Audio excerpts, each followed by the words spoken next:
Detective Eli Harper had seen a lot in his 20 years on the force, but nothing like the scene he walked into that rainy Tuesday morning. The alley was tucked behind a row of shuttered storefronts downtown, the kind of place most people ignored unless they were looking for trouble, or evidence. And today, trouble had found him. The body lay flat on its back, arms folded across the chest, eyes staring up at a sky the color of wet steel. There were no signs of struggle. No blood on the walls, no drag marks, nothing to suggest anything other than deliberate arrangement. Harper crouched beside it, noting the faint abrasions on the knuckles, the precise folds of the shirt. The watch stopped at exactly 3:17 a.m. Something about that clock felt deliberate. He had investigated countless murders, but this one didn't fit any known pattern. The scene was too neat, almost staged, and in his experience, staged meant intentional. Someone was sending a message, or hiding something. The medical examiner arrived as Harper examined the surrounding alley. A security camera hung crooked on a nearby corner, its lens coated in rain but operational. Harper made a note to pull that footage immediately. The victim, Thomas Keene, was a mid-level analyst at a financial firm, unremarkable in every way except the circumstances of his death. No enemies, no criminal record, no apparent motive. And yet the scene screamed otherwise, meticulous, premeditated, unerringly precise. 2 nights later, Harper replayed the security footage in his office. Keene entered the alley at 3:12 a.m., normal. But at 3:16, a figure appeared beyond the street lamp, slipping behind a dumpster. Harper enhanced the frames. The figure moved deliberately, almost rehearsed, then vanished. Cross-referencing the timestamps with the coroner's report, Harper's stomach tightened. Every mark on the body, every detail, aligned perfectly within a 2-minute window. Someone had been there, arranging the scene with impossible precision, and yet the camera captured nothing substantial. It was as if the person knew exactly what the lens would, and wouldn't, see. Harper shook his head. Crazy. Impossible. But when the next case landed on his desk, skepticism gave way to unease. A break-in. Nothing violent, just electronics stolen from a downtown apartment. The security footage showed a man slipping in and out, careful not to be seen. Standard. But the timestamps were strange. He entered 5 minutes after Harper had reviewed the footage.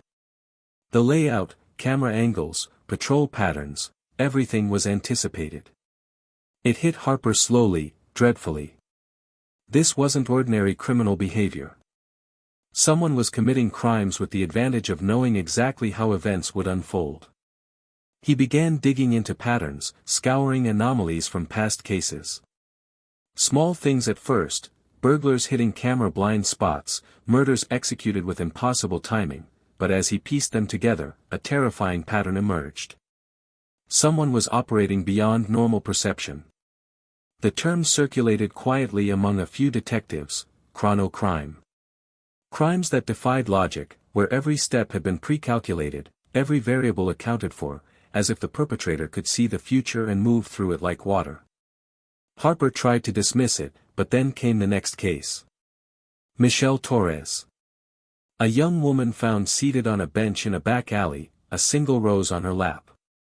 Witnesses said she left her apartment at 11:05 p.m., but forensic evidence suggested she had been dead for approximately 65 minutes. No signs of struggle, no forced entry. Everything about the scene suggested deliberation. Harper studied the rose. Fresh, perfectly placed. A signature. And yet, if someone could manipulate time, or perception, why leave a calling card at all? Obsessed, he analyzed video feeds, phone records, and witness statements. Days bled into nights as the city became a labyrinth of impossible sequences. And then, an anonymous tip arrived. A text on his personal phone, from a burner number: "You can't stop what you can't see coming.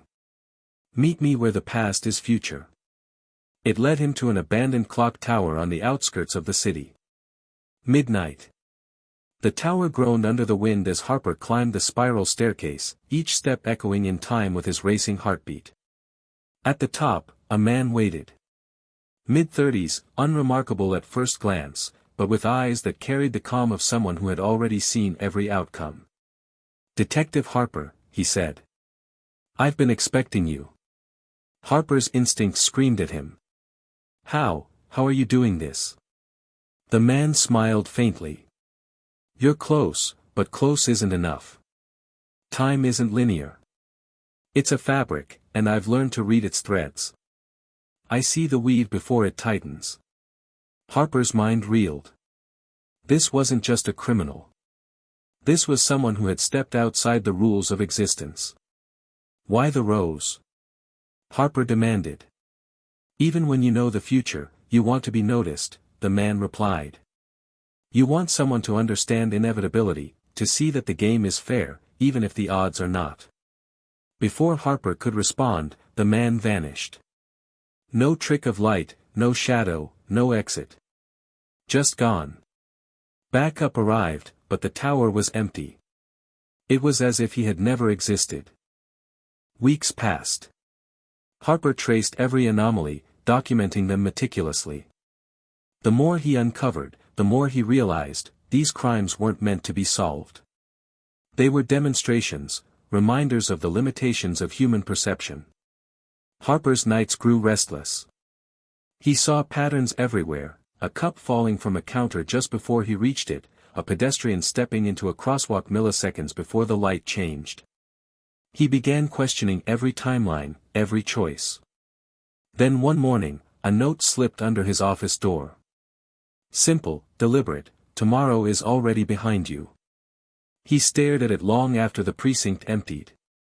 And for the first time, he understood. He wasn't hunting a criminal. He was witnessing a mind that moved beyond time itself. A force that could manipulate events before they occurred. Outside, the city hummed with ordinary life, unaware that its timeline had already been rewritten. Harper locked his office door, listened to the quiet ticking of his watch, and wondered how many events had been predetermined beyond his reach. In the end, the line between past, present, and future wasn't blurred. It was gone. And some crimes were written before they were ever committed.